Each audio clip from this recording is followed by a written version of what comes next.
இயேசு இதை சொல்லியிருப்பாரா? அப்படின்னா இப்படி பேசலாமே, இயேசுவையே பிதா ஒரு காலத்தில் கைவிட்டு விட்டார் என்று சொன்னால் அப்போ நம்மளாம் எங்கே போகிறது? அவரே கைவிடப்பட்ட நிலைமை என்று சொன்னால் நம்மளாம் எங்கே போகிறது? அப்படியானால் வேதத்தில் எழுதப்பட்டிருக்கிறது உண்மை. அதை நீங்களும் நானும் ஒரு சாதாரண கிறிஸ்தவர்களாய் வாசித்துவிட்டு சாதாரணமாய் பிதா இப்படி இமைப்பொழுதிலே கைவிட்டார் என்று சொல்லிவிட்டு அவரை இமைப்பொழுதில் கைவிட்டார்னா நம்மளை தூக்கி கூட எடுக்க முடியாது, அவ்வளோ பாவத்தில் இருக்கணும். நம்ம பாவத்தை சுமந்தவரே கைவிடப்பட்டார் என்றா பாவம் செய்தவங்க. அப்படியானால் இந்த வசனத்தை நாம் நிதானிக்க வேண்டிய சில நிதானங்கள் உண்டு. அதில் முதல் பகுதியாய் சொல்லலாமே, இயேசு இதை பேசி இருக்கிறாரா, பேசி இருப்பாரா இல்லையா என்று சொன்னால் நிச்சயமாக இயேசு கிறிஸ்து இதை சொன்னார் என்பதிலே சந்தேகம் இல்லை.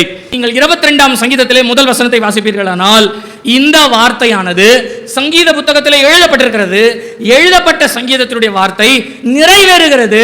இந்த நிறைவேறுகிறது என்று வருகிறபடியினாலே இயேசு நிச்சயமாய் இதை சொல்லியிருப்பார் என்பதிலே எந்த சந்தேகமும் கிடையாது. அல்லேலூயா.